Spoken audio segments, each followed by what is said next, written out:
I never thought betrayal could feel like a punch to the chest, like the air itself had been ripped out of me. I always believed in loyalty, in love, in family.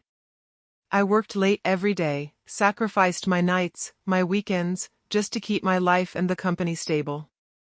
And I thought it mattered, that my love mattered. I was wrong. I walked up the familiar steps to my apartment, keys clutched tightly in my hand. I had planned a surprise for her. A dinner I cooked myself. I imagined the smile on her face, the warmth, maybe even laughter. But what I heard when I opened the door didn't match any of the visions in my mind. "Did you see his face today?" she said, laughing. Her voice, it made my blood run cold. "Yeah," my brother answered, smug. Pathetic. He really thinks he's untouchable, but he's fragile. Always has been. I froze. Fragile. Pathetic. Those were my words, whispered to myself in moments of doubt, repeated silently when I felt unseen. And now, they were weaponized against me. I stepped closer to the doorway, trying to make sense of what I was hearing. "Do you really think he suspects anything?" she asked, her tone sweet but dripping with cruelty. "Not a chance. He's too blind," my brother said. "That's why this will be perfect. You and I, we can take everything. His job, his money, his life. He won't see it coming." I gritted my teeth. My heart was pounding so hard I thought it might break my ribs. I wanted to run in, scream, maybe hit them. But my legs wouldn't obey. I just stood there, listening. I realized then that love could kill worse than hatred. I couldn't hold back any longer. "Is this some kind of joke?" My voice cracked, betraying my fear and rage. Both of them jumped, turning toward me. The smiles vanished, replaced by shock, then irritation. "Oh, look who's here," she said, her tone sickeningly playful. "You're early." "Early? You're cheating on me," I shouted, stepping fully into the room. "With my brother?" My brother shrugged, calm as if I'd asked him about the weather. "I thought you'd notice sooner, honestly." "Notice?" I repeated, my voice trembling. "I gave you everything. I trusted you. How could you do this?" She laughed, a sharp, cold sound. "You gave? You gave nothing. You were always boring. Weak. Always too serious. I needed excitement. I needed someone who could," she paused, smirking, "actually win." My stomach turned. Weak. I had been nothing. Years of late nights, of struggling to keep us afloat, reduced to that single word. "You're unbelievable," I said, gripping my hair. "And you, brother, you knew? You let this happen?" "Of course," he said, leaning against the wall. "Why wouldn't I? You've always been the golden boy, but golden boys die easy." I saw my chance, and I took it. I shook my head. "I raised you. I trusted you. I helped you get your position in the company. And this is what I get? You helped me?" He laughed. "You were just an obstacle. That's all. I wanted what was mine. You were too soft to see it coming." I don't understand," I whispered. My hands trembled. "All these years, we were family. And love, she loved me, or at least I thought she did." "She loved convenience," she said sharply. "And he promised me power. You promised nothing but sadness." I staggered back. Their voices blurred together, overlapping in my mind. My brother, my blood, and my love, both betraying me at once. The thought that my life had been nothing more than a stage for their amusement burned in my chest. "You think you're untouchable, huh?" my brother taunted. "But look at you now. Broken. Pathetic. And you're not going to do anything about it." You're insane. I shouted, fists clenched. I gave you everything. Everything. And you repay me like this? Oh, spare me your hero act, my brother said. You were always weak. Always second place. And now? You're out. Your little kingdom is gone. I stepped forward, voice low and dangerous. Do you think this ends with me crying? You think I'll beg? You think I'll forgive you? She rolled her eyes. We don't care. You're finished. Your name, your job, your life, everything we can take, we will. A bitter laugh escaped me. You're right. I am finished. But you'll regret this.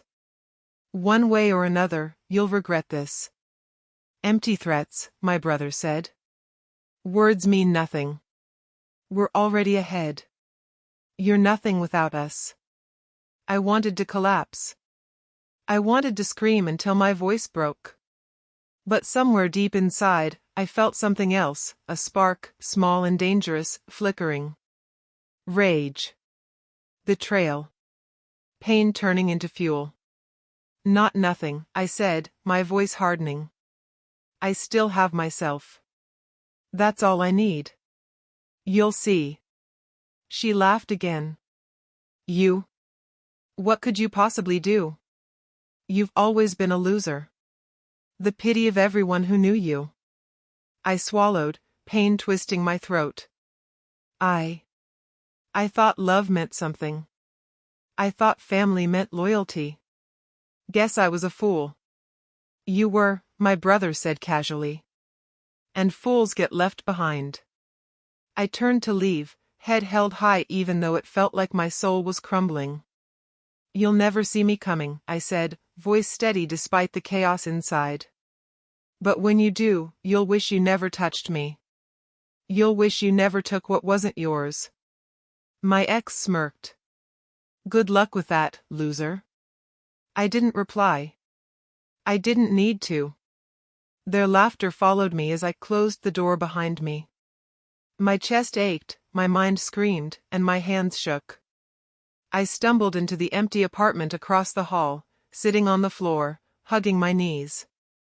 I realized in that moment that everything I believed in, love, family, trust, had been a lie. I thought of my parents. Would they even notice if I disappeared? My friends? I had given them pieces of my life, and they'd all been broken or stolen. And yet, beneath the despair, beneath the betrayal, something hardened inside me. I didn't understand it yet, but I knew I wouldn't stay down forever. I whispered to the dark room, you think this is the end. But it's only the beginning. And for the first time since that night began, I felt a tiny pulse of clarity. Pain had broken me. Humiliation had carved me into fragments. But from those fragments, I would rise. And I would make them pay, not because I wanted revenge, but because I deserved justice. I sat there for hours, listening to the echoes of their voices in my head. Each mocking word, each laugh, each callous glance, it all became fuel. I didn't cry anymore. I didn't plead. I only planned. By dawn, I had made a silent vow, I would reclaim everything, and they would know exactly who I had become. I stood up, shaking but alive. I didn't know how, or when, or if I would succeed. But one thing was certain, I would never be weak again. Not for anyone. And in that moment, with the first light creeping through the window, I realized my life had changed forever. I woke up the next morning in my bare apartment, the events of last night pounding in my head like a relentless drum. I couldn't eat, couldn't think straight. Every time I closed my eyes, I saw them, her laughing, his smirk, their casual cruelty. I didn't even know where to start picking up the pieces. I picked up my phone and called my parents. My voice trembled before I even spoke. Mom. Dad, can we talk? My father answered first, voice calm but distant. Sure, son. What's on your mind? I swallowed hard. It's about her. And my brother. I saw them together last night. There was silence on the other side. Then my mother spoke, slow, almost deliberate. We know. What do you mean you know? I said, my voice rising. You knew? And you didn't tell me? We didn't think it was our place, my father said. It's complicated. He's your brother, Anne. Complicated? I snapped. Complicated? You think betrayal is complicated? You think watching them ruin me while you do nothing is complicated? You don't understand, my mother began. No. I understand perfectly, I interrupted, rage boiling over. You chose him. You chose her. You let this happen. I'm sorry, my mother whispered. But we can't interfere in everyone's choices. We hoped you'd handle it. Handle it? Handle it? I shouted, pacing the room. Do you have any idea how humiliating that was? To see her with him? My own brother mocking me, planning to take everything I worked for? Son, my father's voice was firm now. We did what we thought was best. We thought. Best? You thought betrayal was best? You've destroyed me. I slammed the phone down. The plastic cracked beneath my palm. My body shook, my mind screaming with a mix of sorrow and anger I couldn't contain. I ran my hands through my hair and remembered the way she had looked at me, once filled with love, now full of disdain. I could still hear her words, you were always boring. Weak. The sting of them cut deeper than any slap, any insult from a stranger. I grabbed my coat and left. I needed air, I needed to move anything to escape the suffocating weight of their betrayal. I walked the streets aimlessly, my mind replaying every laugh, every touch, every lie. Why did I trust them? I muttered under my breath. Why did I believe in family? A voice called from behind me. Hey, are you okay? I turned to see my neighbor, an older man who always had a kind smile. I'm fine, I lied, forcing a shaky smile. Just a rough night. He didn't look convinced. You know, sometimes the worst pain can make you stronger. You just have to survive it. I looked away, ashamed that even a stranger could see through me. Survive, yeah. That's all I can do right now. I wandered into a cafe, ordering the cheapest coffee just to sit. My hands trembled as I held the cup, my mind unwilling to accept that my brother and my ex were actively plotting against me. I felt small, insignificant, discarded. Excuse me, a voice said. I looked up. A young woman at the next table smiled softly. You look like you could use someone to talk to. I laughed bitterly. Talk to? About what? That my own blood and my love betrayed me? That my family didn't care? She frowned. I don't know the details, but betrayal is heavy. You can't carry it alone. I have to, I said sharply. I have no one. No one cares about me.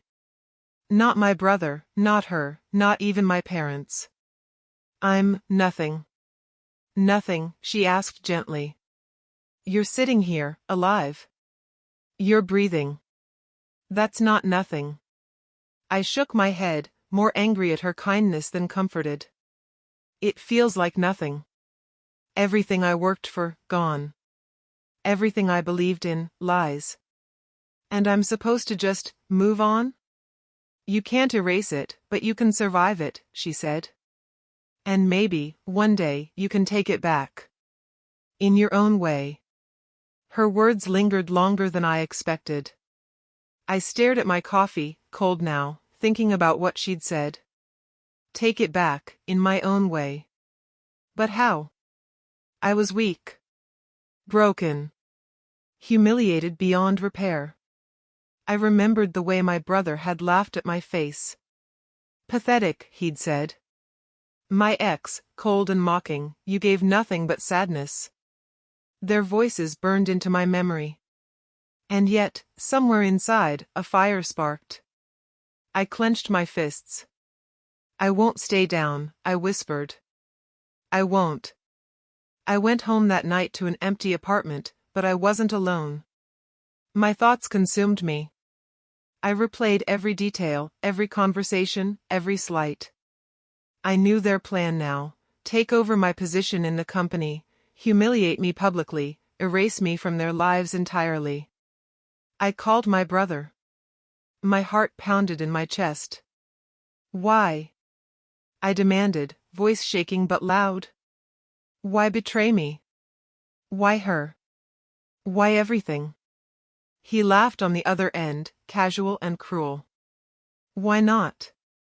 You were always slow, predictable. She wanted excitement, I wanted opportunity. And you were in the way. I raised you. I shouted. I gave you a life, a position. Everything I had, I shared with you. You gave nothing that mattered, he said, voice calm, almost bored. You were a tool, a stepping stone. And now, you're nothing. Admit it. I hung up, shaking. Nothing. That was all I was. Nothing.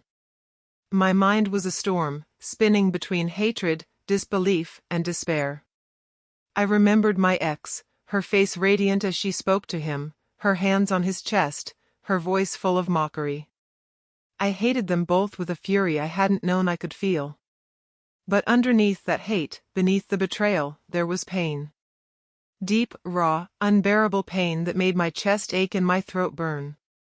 I sat on the floor, hugging my knees, staring at the walls of my empty apartment. The loneliness hit me like a physical force. I felt abandoned, discarded, like a shadow of the man I thought I was. And yet, amid the despair, a thought formed. A small, fragile thought, but one that refused to be extinguished. If they think this is the end, they're wrong. I whispered to the dark room, to no one in particular, I'll come back. I'll show them, show everyone, who I really am. They'll regret this. Every laugh, every betrayal, they'll pay. One way or another. The words didn't bring comfort, only a strange sense of purpose. I didn't know how yet, didn't know when, didn't know if it would even work. But for the first time since last night, I felt the spark of life beyond despair. I stayed there, knees against my chest, plotting quietly. Pain had broken me, yes. But it also carved a space for something stronger, something sharper.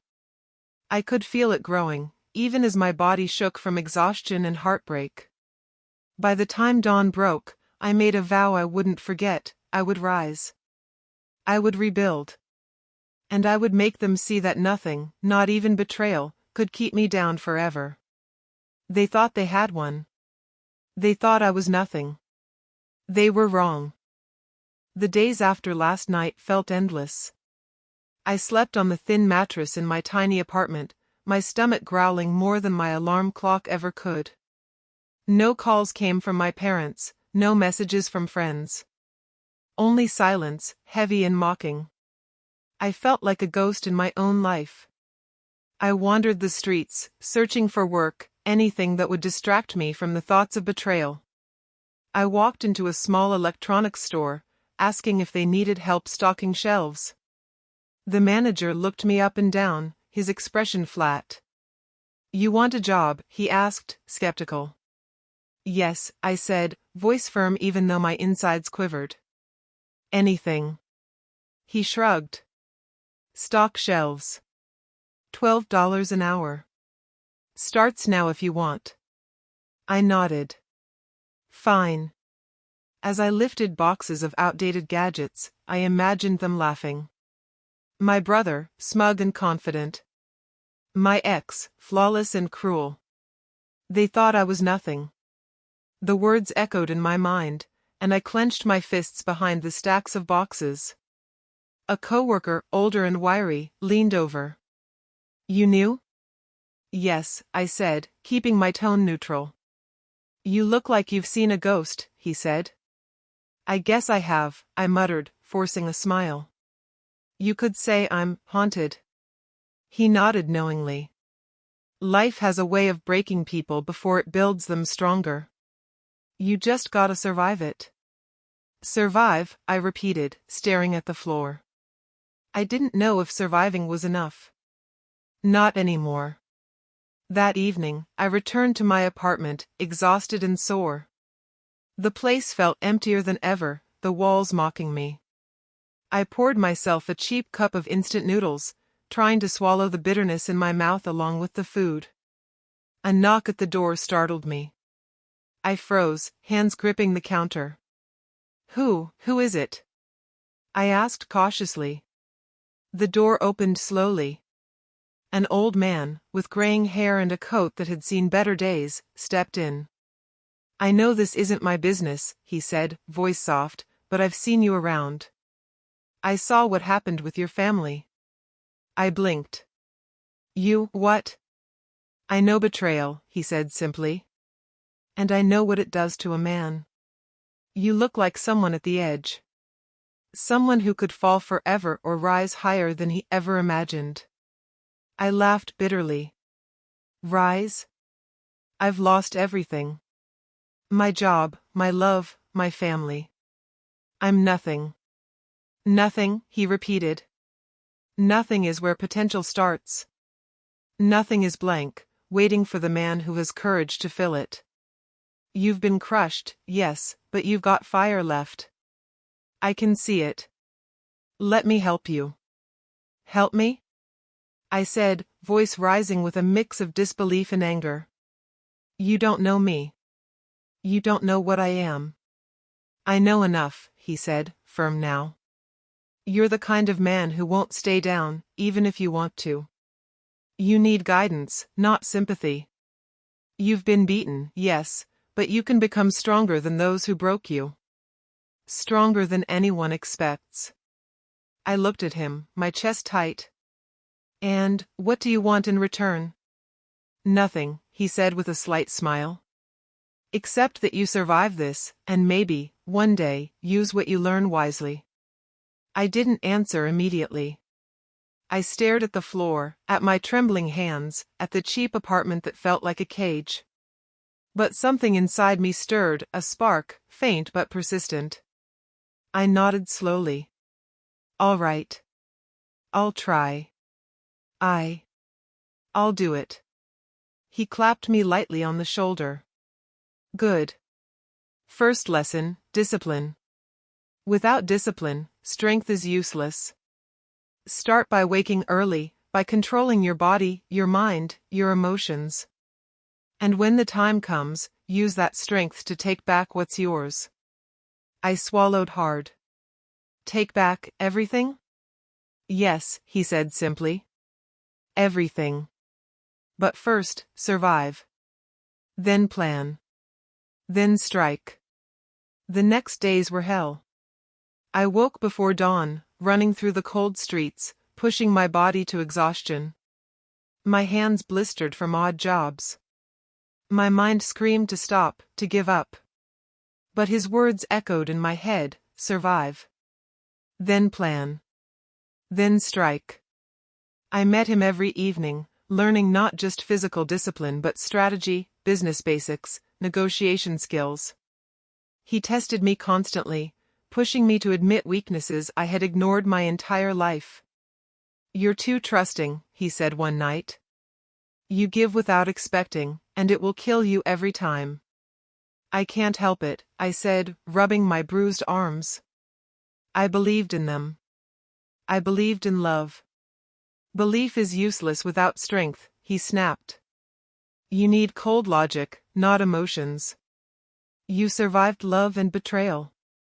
Now you survive yourself. I wanted to argue, to tell him that heart mattered, but I swallowed the words. He was right. My heart had made me weak.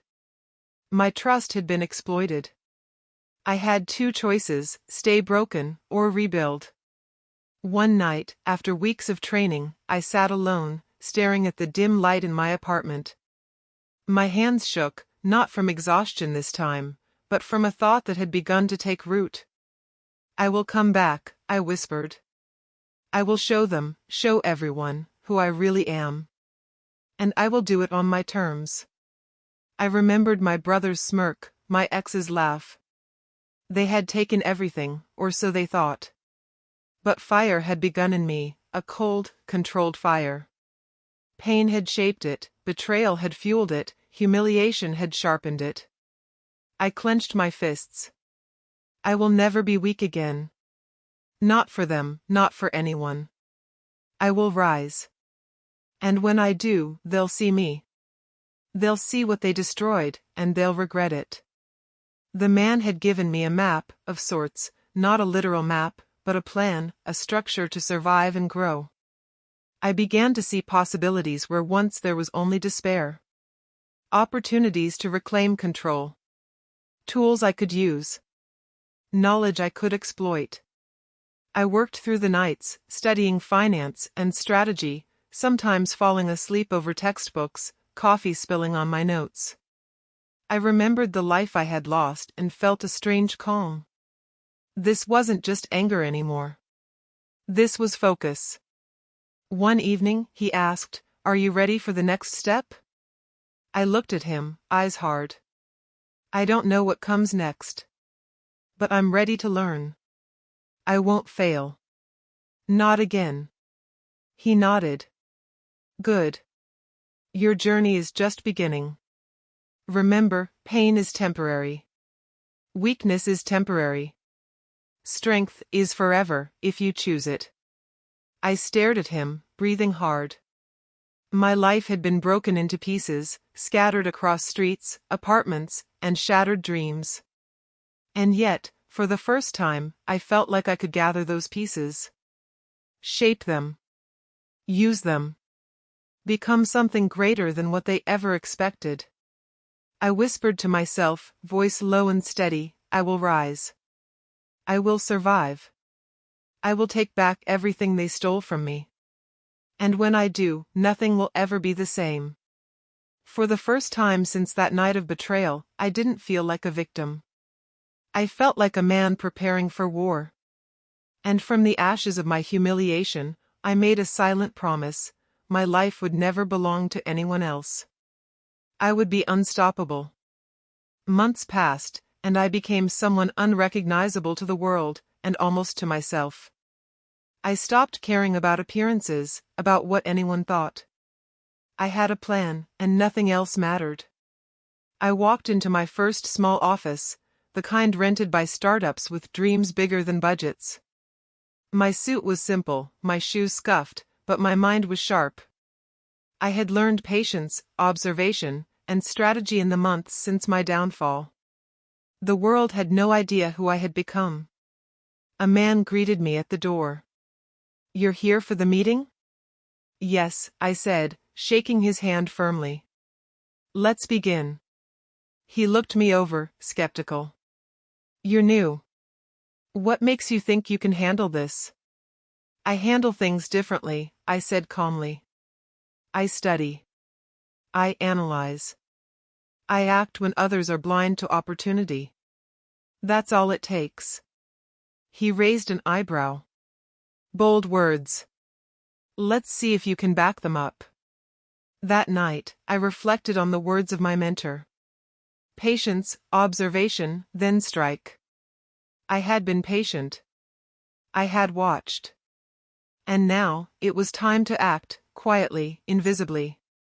I made connections with investors, one at a time, presenting small opportunities they couldn't refuse.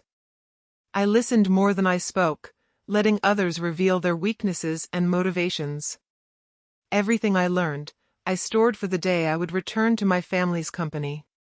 A call came from a potential partner. "We're interested," the voice said. "But we need guarantees. Your track record is unclear." "Understood," I said, keeping my tone calm. "Let me show you the projections. Let's meet tomorrow." Hanging up, I allowed a small smile. Step 1, I thought. They have to trust me before they fear me. Weeks later, I introduced myself to a young assistant, brilliant but underappreciated. I need someone who sees beyond numbers, I told her. Someone who thinks 2 steps ahead. She smiled, nodding. I can do that. I've been waiting for someone who actually trusts me to contribute. Good, I said. Because if we succeed, it won't be by luck. It'll be because we're smarter than everyone else. And smarter than them. I didn't need to name names yet. My brother and my ex were still basking in their stolen victories. They didn't see the storm brewing in silence, in the shadows where I moved unseen. One evening, my mentor called. Have you learned patience? He asked. I have, I said.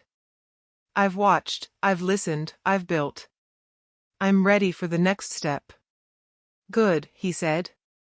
Remember, confidence without preparation is arrogance. You're building more than a business, you're building control. One day, they'll be completely unprepared, and that's when you strike. I hung up and looked out the window. The city lights glowed below, indifferent to my quiet transformation. My old life seemed like a dream, distant and painful, but necessary. Betrayal had taught me a lesson I would never forget: never trust blindly. Never be vulnerable in the wrong place. A week later, my first acquisition went through, a small company that had been teetering on the edge. I smiled as I signed the papers, knowing it was the first step toward something much bigger. My assistant leaned over. This is impressive. They didn't even see you coming. That's the point, I said. They never will. And when they do, it will be too late.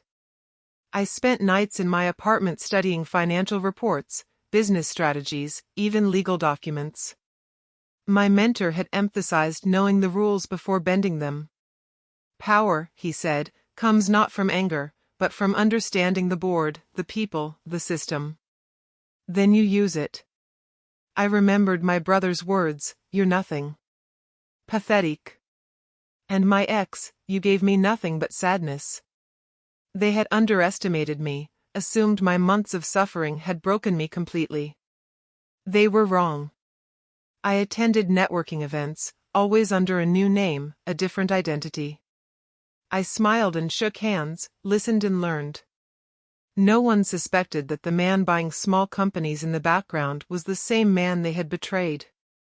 Every conversation, every handshake, every contract was a brick in the foundation of my return. One evening, a wealthy investor pulled me aside. I've been watching your moves, he said. You have potential, but you need someone ruthless in your corner. I smirked. Ruthless is my middle name, I said. I don't make mistakes twice. He laughed. Good. Let's talk strategy tomorrow. I walked home alone, but I didn't feel lonely. I felt focused. Every step, every small victory, every ally I gained, I stored in my mind. Every interaction was a piece of a puzzle I would assemble when the time was right. Then, the first real test arrived. A small supplier, tied to my family's company, tried to cheat me. I called my assistant. We need to handle this delicately. If they suspect, they'll pull back entirely. But we can't lose this opportunity. She nodded. I'll draft the contracts, but we need a contingency. Exactly, I said. Prepare the contingency. And make sure it's irreversible. The next day, the supplier called. We can't accept your terms, the manager said nervously. I'm sorry, I said, keeping my voice calm. I've been very clear. You either meet them or we proceed with alternatives that will benefit both sides, without you. He hesitated. You're not bluffing? No, I said. I never bluff. He agreed. The deal went through. Small, insignificant to some, but to me, it was proof. I was no longer the man who begged for approval, who hoped for recognition. I had power, and I could wield it silently, invisibly, until the day I revealed it to them. Weeks turned into months. I acquired more companies, more contacts, more leverage. My empire in the shadows grew. I knew every weak link, every vulnerability in the world my brother and ex had built. And I stayed hidden, silent, invisible.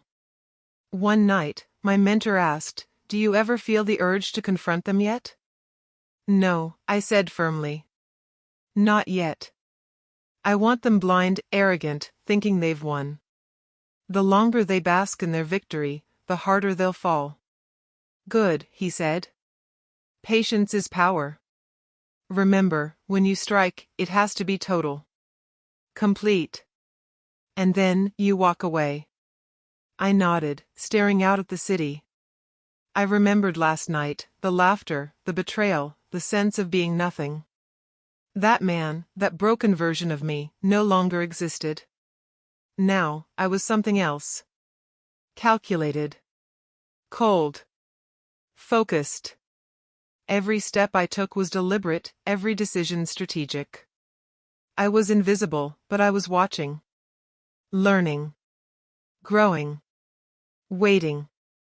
And in the quiet of my apartment, I whispered to myself, "They'll see me.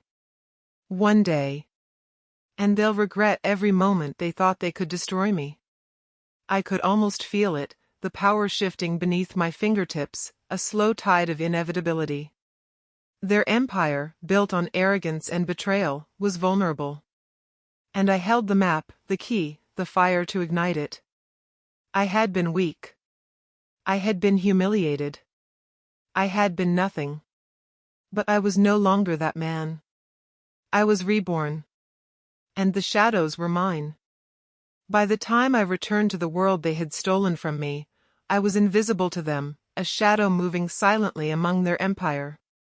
My brother and my ex still flaunted their success, unaware that every move they made was being monitored, recorded, and slowly turned against them. I walked into a small conference room with my assistant at my side. "This is it," I said. "We start placing the pieces where they belong. Step by step, we dismantle their foundation without them realizing it." She looked nervous but determined. "Are you sure this will work?" I smiled coldly. "It has to. Patience is part of the plan. They won't see it until it's too late." The first step was the suppliers. I had quietly acquired control over the ones my brother relied on the most. One phone call, one contract change, and suddenly, his options were limited. The next day, my brother called me personally, though he didn't know it was me. "I don't understand," he said, his voice tight. "Why are all my suppliers suddenly refusing me? This doesn't make any sense." I held back a smirk. "Sometimes, choices aren't ours to make," I said over the line, careful to disguise my voice. "Perhaps it's time to reevaluate your alliances." "What are you talking about?" he demanded, panic creeping in. "Nothing you need to worry about," I said calmly. "Just consider this, a lesson in humility." I hung up, heart racing with a mix of satisfaction and anticipation. They were already losing control, but the best part was watching them struggle without knowing why. That evening, my ex reached out, oblivious to my presence. "I don't know what's happening," she said. "Everything is falling apart. I thought I had it all, and suddenly, it's like the world is collapsing." "I'm sure you'll figure it out," I said quietly, letting the silence hang between us like a weight. She had no idea I was listening, orchestrating everything. "She's gone," my assistant whispered later. "She's panicking. He's panicking. It's working." "Good," I said. "We keep moving. Step by step. Nothing reckless. Nothing fast. Let them crumble on their own arrogance." The following week, I made my presence more tangible. I acquired a small competitor that my brother had dismissed. When I publicly announced the acquisition, the press began speculating. Who is this newcomer? Where did he come from? The questions were everywhere, but none reached him. None yet. Meanwhile, I recruited another ally, a legal expert, to quietly dig into my brother's past deals. I needed leverage, something undeniable that could topple his empire once the timing was right. You really think he'll fall for this? My assistant asked. I don't hope for it, I said firmly. I know he will. Arrogance blinds people more effectively than any trick. I spent nights analyzing every move my brother had made since taking over the company. I traced his decisions, his contracts, his loans. Every mistake, every shortcut he had taken, every ethical compromise was catalogued and ready to be used when the time came. Then, a breakthrough. One of his largest partners had been cutting corners, and they were desperate to avoid public scrutiny. I reached out under a false identity. We can help, I said. But only if certain conditions are met. By the next day, my brother was calling them frantically. What do you mean you won't honor the contract? I have commitments. You can't do this to me. I'm sorry, the partner said. It's out of my hands now. Legal and financial controls are final. I sat back in my office, listening to my assistant whisper, it's happening. He's losing everything, and he doesn't know why. I allowed myself a quiet smile. Good, I said. Let him feel the panic. Let him taste it before we finish him off. My ex began contacting mutual contacts, trying to salvage the crumbling empire. I don't understand what's happening, she said repeatedly. We did everything right. Why is this happening? Perhaps, I thought, because they ignored the one thing that mattered: ethics, discipline, and foresight. I didn't reach out to her. I didn't need to. Her anxiety, her desperation, was enough. Every move she made to fix things only dug her deeper into the trap I had set. Late one night, my assistant and I reviewed the numbers. He's down 30% in just 2 weeks, she said, shaking her head. This is more than I expected. Then it's perfect, I said. We stay quiet. We stay hidden.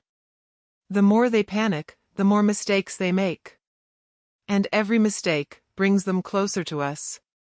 I thought about my brother's face when he finally realized someone was controlling the pieces he once believed he had mastered. I imagined his confusion, the fear creeping in, the humiliation. And for the first time in months, I allowed a faint sense of satisfaction to surface. But I reminded myself, satisfaction is dangerous. I couldn't let arrogance creep in. I had been patient this long, and I would be patient until the final moment. The following week, I executed the next phase. I made small, anonymous interventions in their financials, causing minor delays that compounded into serious problems. Calls started coming from banks and investors, urgent and threatening. What's happening? My brother shouted into his phone. This isn't possible. Our cash flow, everything's collapsing. Maybe it's time to re-examine your priorities, I whispered to myself. Maybe it's time to understand that power isn't just taken, it's maintained. My ex called him in tears. We can fix this. Please, we can fix it. Don't give up yet. He shouted back, voice raw. I don't know if we can. Everything is slipping away. How did this happen? I leaned back in my chair, letting their panic fill the room like a tangible weight. They were blind to my existence, blind to the hand moving the pieces. Their arrogance had left them exposed, and I was ready to close the trap completely. My assistant, always sharp, looked at me with awe. You've done this, silently. They don't even know who to blame. Exactly, I said. Let them tear each other apart first. The longer they fight, the faster their downfall. She nodded. And once we're ready? Then we step in, I said, voice calm but cold. And we take everything. Every piece they thought was safe. Every advantage they believed they had. I spent that night alone, reviewing all the leverage I had accumulated. Supplier contracts, legal vulnerabilities, financial gaps, investor confidence, they were all under my control, though they had no idea. My empire in the shadows had grown, quietly, inexorably. I remembered last night's calls, last month's meetings, every moment of suffering I had endured. Every insult, every betrayal, every laugh, they all became fuel. I whispered into the dark office, "You think you've won, don't you? You think I'm gone, broken, nothing. But I've been building, silently, invisibly. And soon, everything you have will be mine." I allowed a small smirk. Patience, I said to myself. Patience is the most powerful weapon. And with that, I leaned back in my chair, feeling the weight of the plan settling into place. They were already spiraling. Every panic call, every rushed decision, every desperate plea was another brick in the wall I was building around them. By the time they realized the truth, there would be no escape. And I would be waiting. It started slowly at first, tiny cracks that no one would notice but me. My brother's once commanding tone became frantic, erratic. His ex, my former love, had begun losing her carefully maintained composure. And the company they had stolen from me? It was beginning to wobble. I was at my apartment, laptop open, reviewing the latest financial reports. Every decline, every misstep, every panic-driven decision was music to my ears. I could hear their empire collapsing in slow motion, and I had front-row seats. "Look at this," I said to my assistant, pointing at the screen. "They've missed 3 deadlines, lost 2 major investors, and one of their suppliers is threatening to pull out entirely." She whistled softly. "It's worse than I imagined. They're panicking, but they don't even know why." "Exactly," I said, leaning back. "And the best part? The more they panic, the faster they destroy themselves." The first call came from an anonymous investor. "I don't understand," he said, voice sharp with concern. "Everything seemed fine yesterday, and today, it's chaos. What's happening with your company?" I smiled faintly. "Markets are unpredictable," I said, careful not to give myself away. "Sometimes, even the most stable foundations have weaknesses."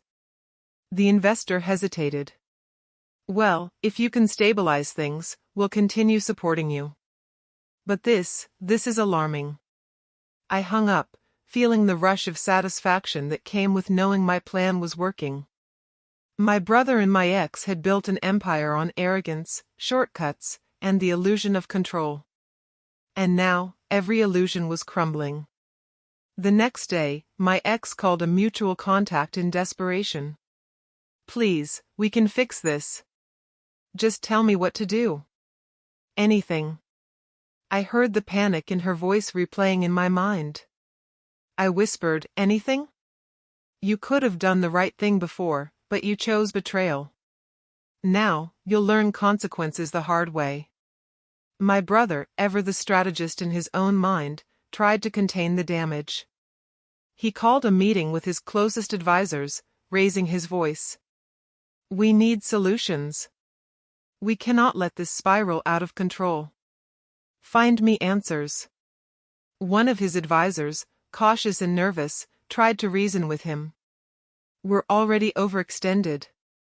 If we push too hard, we risk losing even more." "No," he snapped. "We fight. We fight now, or everything we built will vanish. Do you understand me?" I watched them through the network of sources I had quietly assembled. Every panic-driven move, every rash decision, was part of the trap I had set. They were falling into the void I had prepared, unaware that I was the architect of their collapse. Later that evening, my ex called again, this time directly to my mentor's old number, though I intercepted it. Her voice cracked with desperation. I don't understand why this is happening. We followed all the rules. We thought we were untouchable. Please, someone help us. I let her plead. I let her think the universe itself had turned against her. I didn't intervene. Her arrogance, her cruelty, her betrayal, they were undoing her all on their own. My assistant shook her head, watching the recordings I had compiled. They have no idea this is you. They think it's bad luck, mismanagement, something else. This is brilliant. It's not brilliance, I said quietly. It's preparation. They ignored every warning, every moment they had to make a choice. They built their empire on lies and shortcuts. And now, they're paying the price. Days passed, and the pressure on them mounted. The first real confrontation came through a legal channel. My brother's biggest supplier filed a formal complaint, citing ethical violations that could jeopardize his contracts. Panic erupted in his office. They're suing us, he shouted. This is impossible. How, who, why? They've found weaknesses, his ex said, voice trembling. We should have been more careful. We didn't anticipate this. I don't understand, he yelled.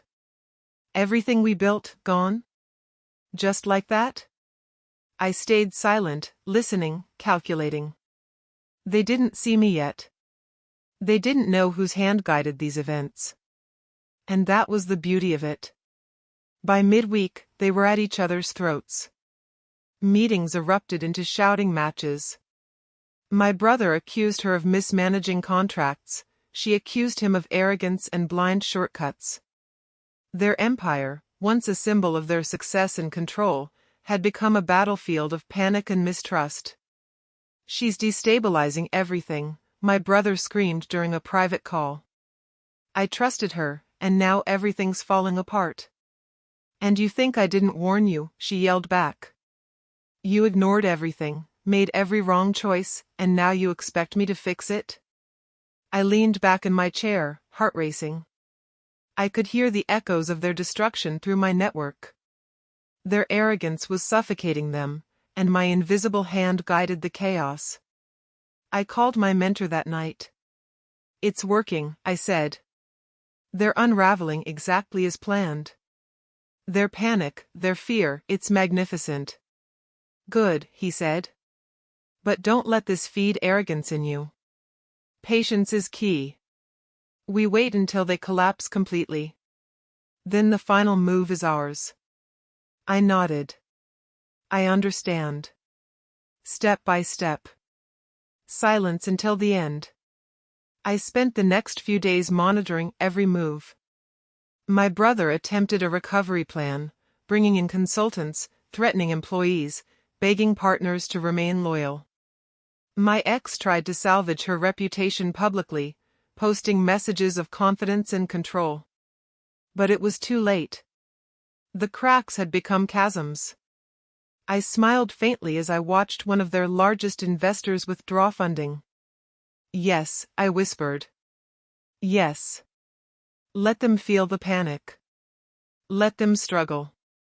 Every step they take will tighten the trap. My assistant leaned over. They're at each other's throats now. They can't even focus on the company. One more mistake, and it's over. Exactly, I said. One more mistake. And everything we've built in the shadows will become undeniable reality. Late that night, I sat alone in my apartment, thinking about the journey that brought me here. From betrayal to survival, humiliation to strategy, weakness to calculated power, I had changed. Pain had forged me into something stronger, sharper, and smarter. I whispered to myself, voice low and controlled, they built an empire on arrogance and betrayal. And now, they are kings without a throne. The next morning, the final phase began. I didn't act openly, didn't announce my presence. I let small, seemingly random setbacks continue, allowing my brother and my ex to make critical errors, each one compounding the last. "They'll figure it out soon," my assistant said. "They'll realize someone is behind this." "Yes," I said calmly. "And when they do, it will be too late." The first real sign came in the form of a board meeting gone disastrously wrong. My brother stood at the head of the table, voice raised, sweating, red-faced. His ex sat across from him, arms crossed, visibly trembling with panic. "They're losing confidence," I said, watching the video feed I had arranged to observe. "They can't hold it together. Not anymore." One of his advisors spoke up, voice hesitant. "Sir, maybe we should bring in an external consultant. Someone neutral. Perhaps they can stabilize things." My brother slammed his hand on the table. "I don't need neutral. I need loyalty. I need control." "And you lost it," his ex snapped. "You both lost it the second you ignored the risks. You're blind." I felt a thrill of satisfaction, but I reminded myself again, patience. The trap was still closing. The kings were crumbling, but the checkmate hadn't yet arrived. I leaned back, hands folded, eyes cold. "Soon," I whispered. "Soon, they will see who has been orchestrating every collapse. Soon, they will understand the consequences of betrayal. And when they do, nothing will save them." The moment I had been waiting for finally arrived. Every misstep, every panic, every rash decision my brother and my ex had made had led to this. Their empire was teetering on the edge, and all I had to do was place the final pieces. I sat in my apartment, laptop open, reviewing the contracts, legal documents, and financial reports that I had collected over months. My assistant leaned over my shoulder. "Everything is in place," she said quietly. "One move, and it's over." I nodded slowly. "Good. Patience, until the last second. Then we strike." The first call came from my brother, desperate as always. "I don't understand what's happening," he shouted into the phone. "Everything is falling apart. Our suppliers, our investors, everything." "Perhaps," I said softly, disguising my voice, "you should have considered the consequences of your actions before taking shortcuts." "What are you talking about? Who is this?" His voice cracked. "Someone who has been watching," I replied. "Someone who knows every move you've made, every mistake, every betrayal. And now, someone who will correct it." He froze. Who is this?" I hung up, letting the fear simmer. I could almost hear his blood running cold. Later that day, my ex reached out to a mutual associate. "I don't know who's doing this, but if this isn't fixed, we're finished. Everything is collapsing." "Perhaps it's karma," the associate said carefully. "Sometimes, the universe balances itself." I let her words play in my mind. Karma. She had no idea how literal it had become. Every contract I had acquired, every partner I had influenced, every subtle manipulation I had orchestrated, karma wasn't random. It was me. The next phase was subtle but deadly. I released selective information anonymously, legal vulnerabilities, financial errors, ethical missteps. Nothing traceable to me, nothing overt. Just enough for the cracks to widen into chasms. My brother called me again, voice trembling. "This is insane. Everything is collapsing. Who is behind this?" I leaned back, smiling faintly. "You should have thought about that before you betrayed me." He laughed nervously, a short, hollow sound. You wouldn't dare. You're nothing." "Nothing?" I repeated quietly, letting the words sting in my own ears for a moment. I was nothing once. But now, nothing is where I start.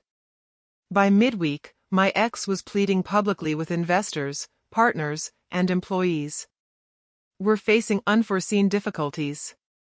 Please, trust us, this will be resolved." I watched her crumble.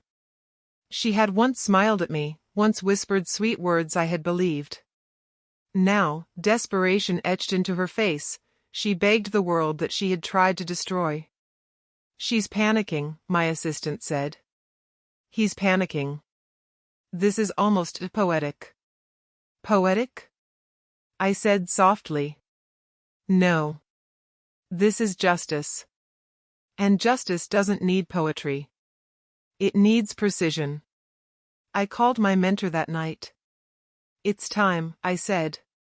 "The pieces are in place. They're blind, panicking, and self-destructing." "Then make your move," he said. "Strike carefully, but decisively. Let them know who has been orchestrating this chaos. The revelation is part of the victory." I nodded. Understood. Precision. Silence until the right moment. Then, checkmate. The next morning, I initiated the final steps. I contacted key investors under my new identity, presenting a plan that consolidated their holdings and suggested a takeover of the company. Every contract, every loophole I had prepared over months allowed me to do this legally, strategically, flawlessly. I waited as the board reviewed the proposal. I could see their confusion through my network of sources. My brother was pacing, exasperated, trying to make sense of the sudden shift in control. My ex, pale and trembling, whispered to herself, "No, this can't be happening." I let the silence stretch. Let the panic build. Let them wonder who was controlling this invisible force that had dismantled their world. One of their advisors finally spoke up.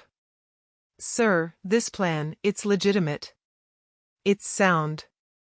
If we don't act quickly, we'll lose everything." My brother slammed his fist on the table. "We can't. This is impossible." "How did this happen?" "They've made a strategic move," his ex said weakly, realizing the truth. "Someone is behind this." "Yes," I whispered to myself, leaning back in my chair. "And that someone is me." I sent a final anonymous email to the board, confirming my proposal and securing the necessary votes for takeover. By the time they realized it, it was too late. My name would be revealed, my identity known, and the empire they had stolen from me would be returned, not just to me, but under my control. The first public acknowledgement came in a media release. My face, my name, my company, everything appeared in headlines. Investors and partners confirmed, the empire had a new leader. And the new leader was none other than the man they had betrayed. The first call I received was from my brother, voice cracking. You did this? It's over?" "Yes," I said quietly. "It's over." "And do you know why?" "Why?" he asked, voice trembling. "Because I survived," I said. "I survived the betrayal, the humiliation, the heartbreak. And now, I'm the one in control." There was silence on the other end, and then a weak, defeated whisper. I didn't realize."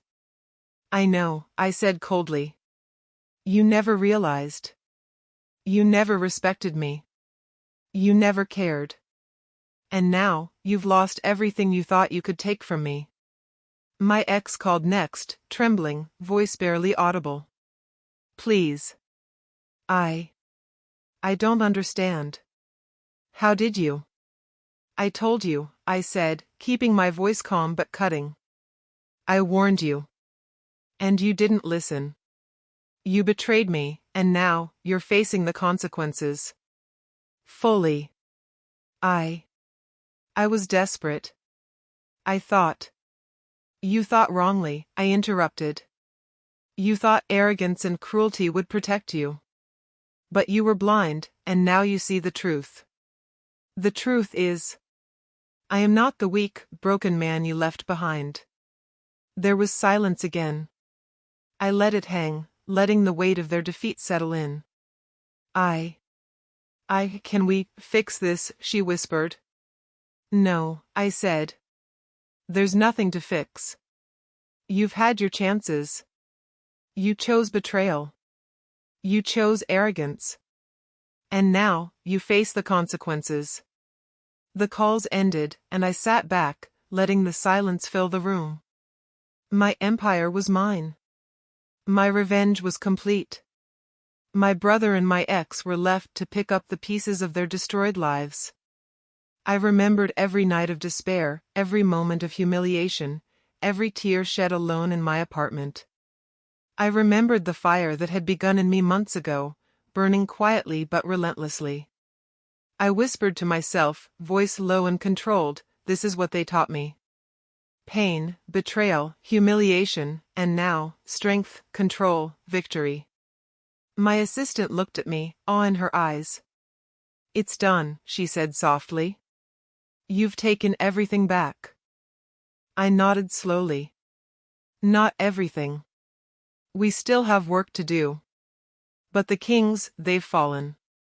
I could hear the chaos in my brother's office, the tension in my ex's voice as they realized the empire they had thought untouchable was now completely under my control. Their arrogance had destroyed them. Their betrayal had been the key to their downfall. I allowed myself a brief smile. I survived, I said. I rebuilt. I struck when the time was right. And now, justice has been served. But even as I felt the satisfaction, I knew the lesson was deeper than revenge. I had learned patience, strategy, discipline. I had learned that true power came not from anger or impulse, but from calm calculation, from surviving the worst and turning it into opportunity. And I had learned this, betrayal is the greatest teacher, but only if you allow it to forge you into something stronger. I stood by the window, looking out at the city lights below. My empire was mine. My past enemies were humbled. And I who broken, betrayed, humiliated once, had risen to a power they could never touch again. I whispered into the dark apartment, voice steady, controlled, satisfied, this is the end of their game. And the beginning of mine. The morning after the final takeover, everything felt surreal. My empire was mine. The company, the assets, the influence, they all belonged to me now. And yet, the silence was heavier than I expected. I sat in my office, looking at the skyline, letting the victory settle in. My assistant, ever diligent, broke the quiet. It's finally done, she said softly. They've accepted the change. Investors, employees, everyone. I nodded, voice quiet. Yes. But silence follows victory too. The kind of silence that lets you hear everything you've lost, and everything you've survived. She tilted her head. Are you satisfied? I paused, thinking about my brother, my ex, the humiliation, the months in the shadows, the fire that had forged me. Satisfied? I repeated. No. Relief, maybe. Power, yes. But satisfaction, that comes later. Right now, I'm just aware. Everything is different. Everything has changed. The first call came from my brother, weak and trembling. I can't believe this. How did you? I warned you, I interrupted calmly.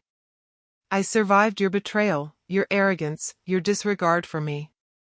And now, you're seeing the consequences. I was wrong, he whispered. I never should have.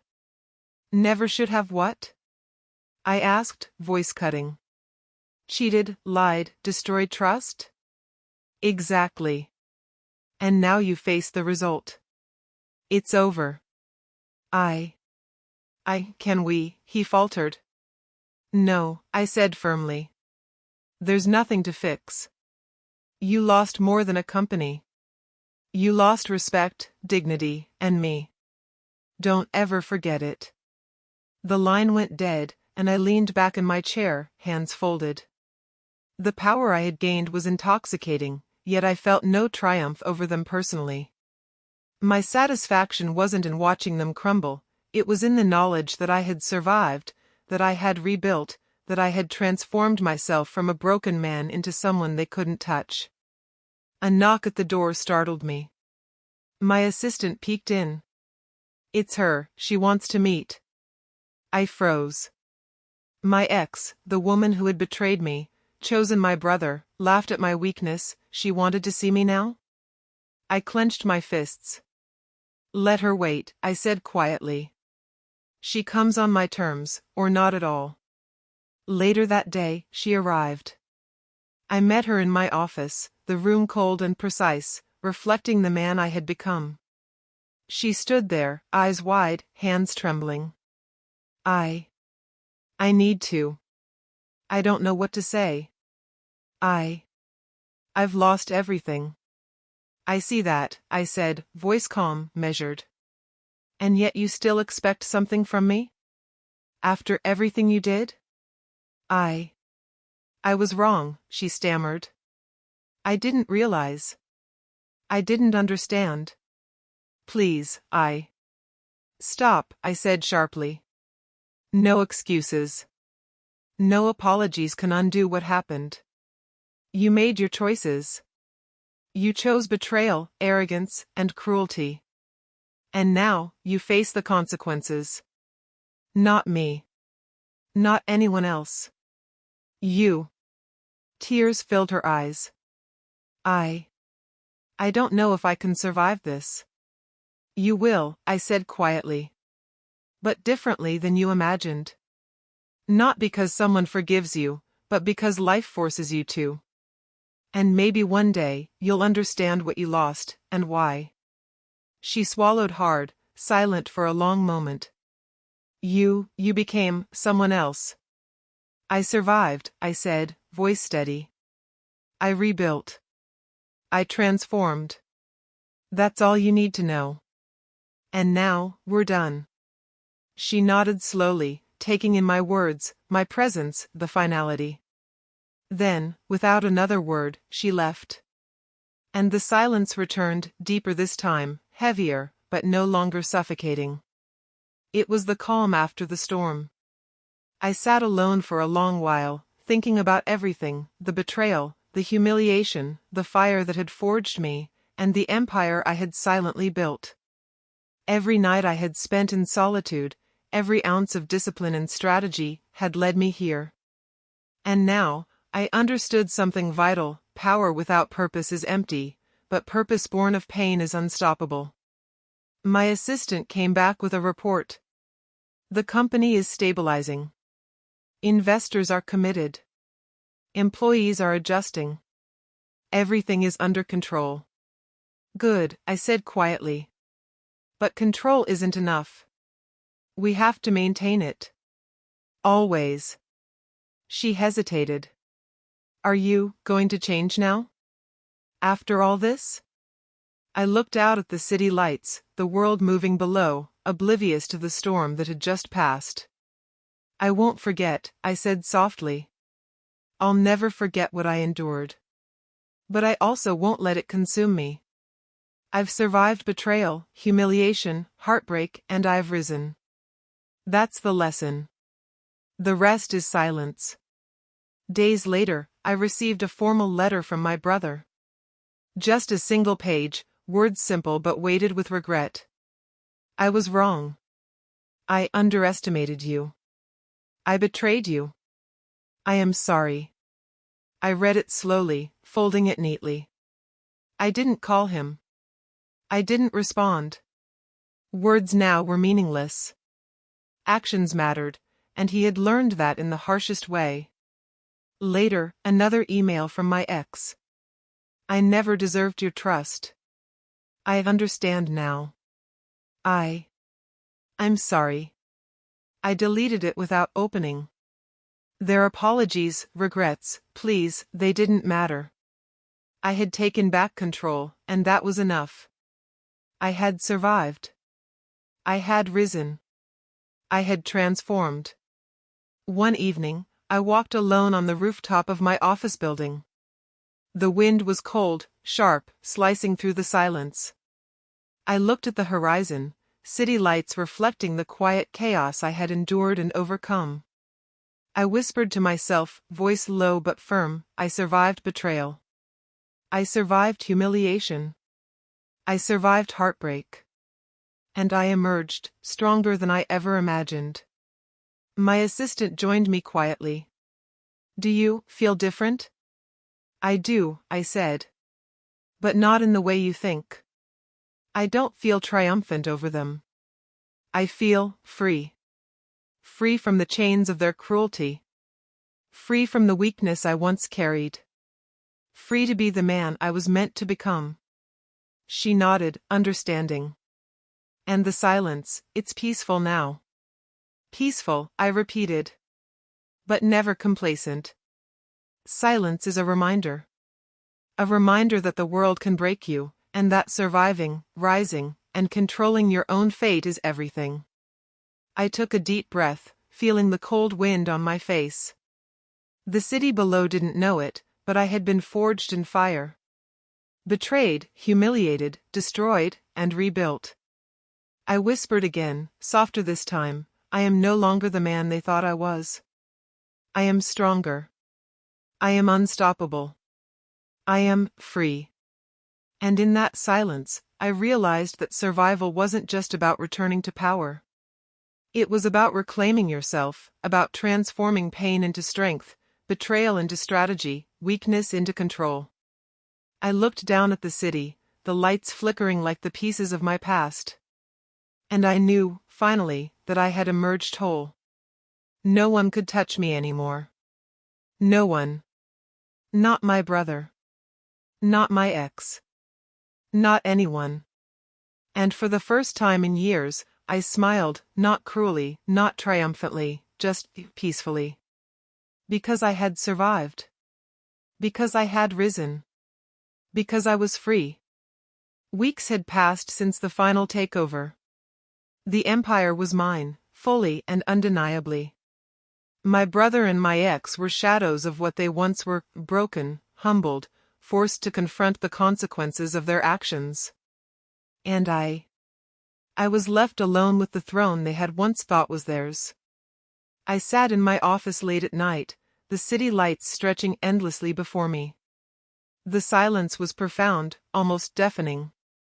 My assistant placed a cup of coffee on my desk. You've done it, she said softly. Everything is stable, under control. Everyone respects you, fears you even. I looked at her, letting the words sink in. Respect and fear, I murmured. Two things I never wanted from them. But they came anyway, naturally, because they underestimated me. Because they thought weakness was permanent. She hesitated. Do you ever feel empty? After all this? You finally have everything.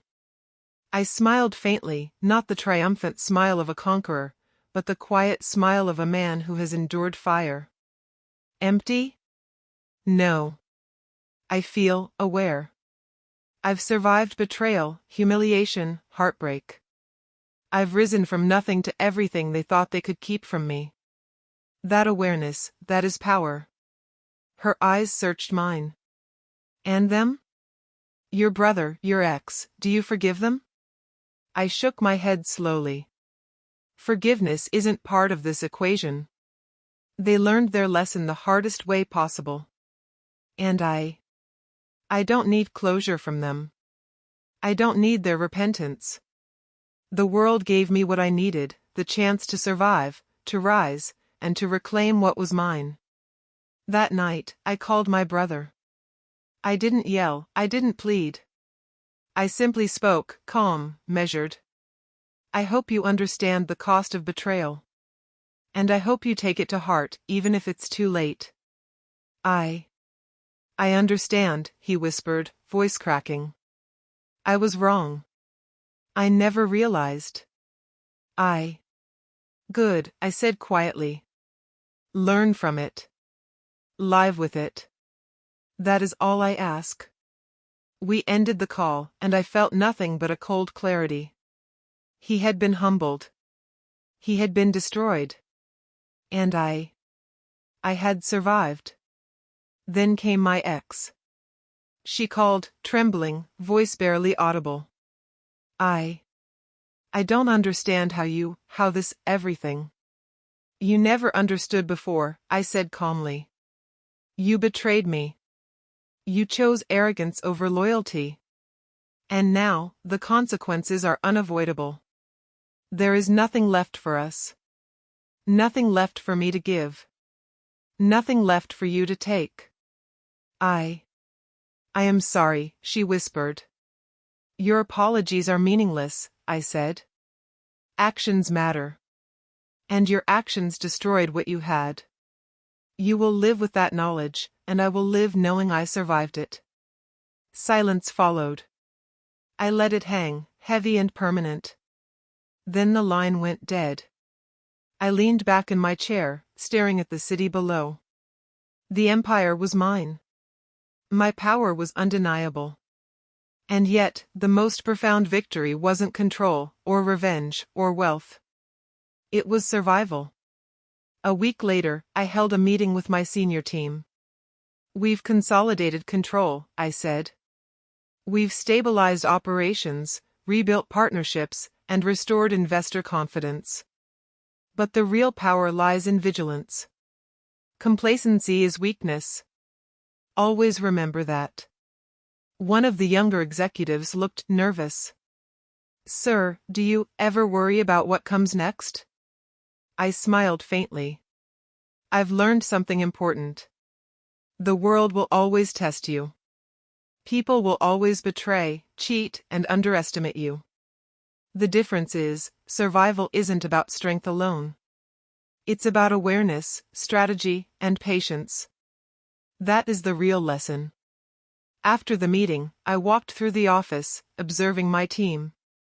They worked quietly, efficiently, without knowing the chaos that had led to this moment. They believed in stability, in progress, in me, but they didn't know the history.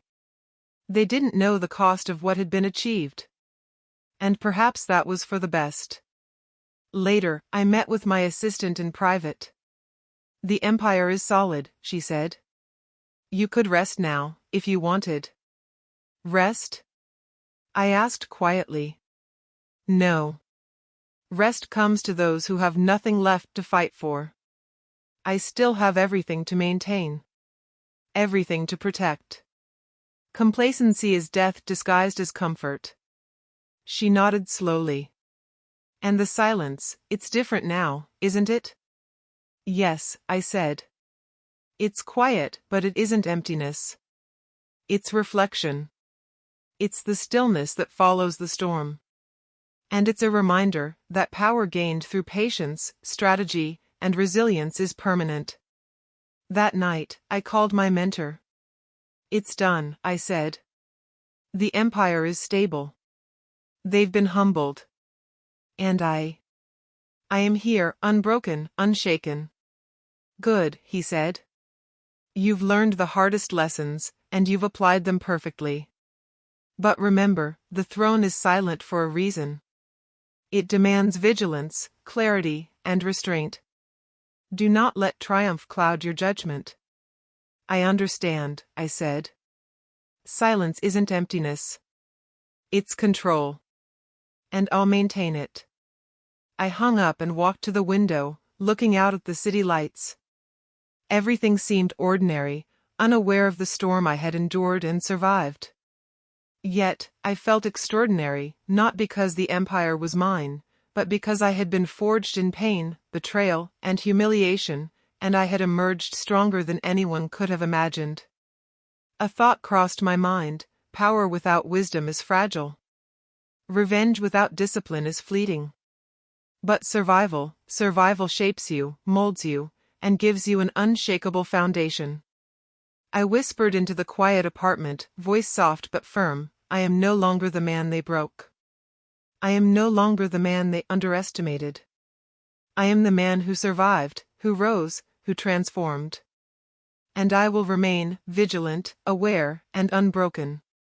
My assistant placed a hand gently on my shoulder. Do you regret anything? I shook my head. Regret is for those who fail to learn. I don't regret betrayal, pain, or loss. I learned. I survived. I built. And now, I rule from the silence, not with cruelty, but with control. That is the difference. Days turned into weeks. The empire stabilized, investors were confident, employees were loyal, and my brother and ex were shadows, forced to witness the consequences of their choices.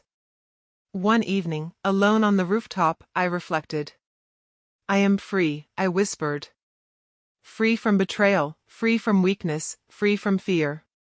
I am myself. Strong, unbroken, vigilant. The wind cut cold across my face, sharp and cleansing. I closed my eyes, savoring the moment. No one could touch me anymore. No one could underestimate me. No one could betray me again. And yet, power wasn't about crushing others or savoring revenge. Power was about awareness, patience, and the quiet knowledge that survival, true survival, was the ultimate triumph. I turned back to the office, lights glowing behind me. My empire was secure. My past enemies humbled. My lessons learned. I whispered one final time, I am the silent king. The throne is mine, and I will never falter. Silence followed. Deep, peaceful, complete. And I knew that, for the first time in my life, I had earned it. Months had passed since the final takeover. The empire was mine, stabilized and untouchable. My brother and my ex were ghosts in my world now, forced to confront their failures privately while I moved forward. Yet, even with everything under control, I knew the journey wasn't over. The scars of betrayal and humiliation lingered, shaping the man I had become. I walked through the office early one morning, the city barely awake outside the windows. My assistant approached quietly. Everything is running smoothly. Investors, employees, all under control. I nodded. Yes. But control isn't enough. It's a foundation. The real strength comes from awareness. From understanding the past and ensuring it never dictates your future. She hesitated. Do you ever feel tempted to reach out to them? Your brother, your ex? I shook my head slowly. No. There's nothing left to say. Actions have spoken louder than words ever could. They've learned their lessons. The rest is history. I don't need to remind them of it, the pain of their mistakes is sufficient. The first contact came indirectly. My brother sent a message, cautious, careful, acknowledging his mistakes without asking for forgiveness. I read it, folded it, and placed it in a drawer. No response. Words were meaningless now. Actions mattered, and his actions had been clear. He had betrayed me, underestimated me, and lost everything. Later that day, my ex called, voice hesitant and fragile. I don't know what to say. I never imagined you rising like this. I'm sorry. Apologies change nothing, I said quietly. You had chances. You chose betrayal. You chose arrogance. The lessons you needed, you've already learned. I don't need your words. I need my peace. Silence followed. She finally whispered, I understand. Good, I said firmly. That is all that matters. After the calls, I sat alone in my office, reflecting on the journey. From the night they broke my heart and shattered my trust, to the months of silent preparation, strategic patience, and careful orchestration, I had emerged not only victorious but transformed. I was no longer the man they thought I was. I was stronger, smarter, and fully aware of my power. My assistant joined me. You've built more than an empire, she said softly. You've built yourself. And you've done it while surviving everything they threw at you. I smiled faintly. Yes. That's the lesson. Betrayal can destroy, humiliation can break, and pain can consume. But surviving it, learning from it, that's what transforms a man. That's what turns weakness into strength, and fear into awareness. She nodded. And the empire, it's yours. Everything is under your control. Control is temporary, I said quietly. Awareness, strategy, vigilance, those are permanent. Power isn't just ownership. It's the ability to navigate life when chaos tries to consume you. That is what I've gained. Weeks later, I received a report from my legal and financial team. My brother and ex were managing to survive, but they had no influence, no access, no power. Their lives were fractured, forced to confront the consequences of their choices. I read the documents quietly, letting the knowledge settle in. Justice had been served, not violently, not cruelly, but inevitably. I recalled every moment of despair, walking out of my home the night I discovered their betrayal, the crushing humiliation, the nights of solitude, the meticulous planning, the patience, the silent victories. Every hardship had led to this moment. My phone buzzed, another call. It was a longtime business partner who had supported me quietly during my transformation. "Congratulations," he said. "You've done what no one thought possible. The empire is yours, and your leadership, it's unmatched." "Thank you," I said quietly. "It's more than just reclaiming what was lost. It's about learning from every mistake, betrayal, and moment of weakness, and transforming it into something enduring." Later, I walked the city streets alone, feeling the hum of life around me. Everything seemed ordinary, but I felt extraordinary. I had faced the worst, betrayal, humiliation, loss, and emerged not only unbroken but elevated. A thought struck me: true power wasn't about revenge, money, or control. True power was about surviving the storm, learning the lessons hidden in pain, and using that knowledge to build a life unshakable by anyone else. I thought about my brother and my ex. They had their chance, their freedom, their choices. And they had squandered them. I didn't hate them. Hate is a weakness. I felt only clarity, clarity that I had survived, clarity that I had risen, and clarity that I now controlled my destiny. Back in my office, I reviewed every contract, every partnership, every investment. Each decision reflected lessons learned, strategy, and vigilance. I realized something vital: the empire I had built wasn't just about wealth or control. It was about legacy. About leaving something indestructible, forged from the fires of betrayal and perseverance. I whispered to myself, voice low and steady, "This isn't just power. This is survival. This is understanding. This is the legacy of the broken who rise." My assistant approached. "Do you ever miss them? The past?" I shook my head. "No. The past is a teacher, not a burden. I don't miss the betrayal, the pain, or the loss. I only remember it as a reminder of what I survived, what I overcame, and who I became." Days later, a public announcement solidified my position. The media praised the new leadership, investors hailed stability, employees respected the direction, and the city watched quietly. Yet I knew the silent truth behind it all: the empire had been reclaimed, rebuilt, and strengthened, not by luck, not by coincidence, but by enduring every trial, surviving every betrayal, and rising stronger than anyone thought possible. I leaned back in my chair, letting the weight of the journey settle. The empire was mine, but more importantly, I was whole.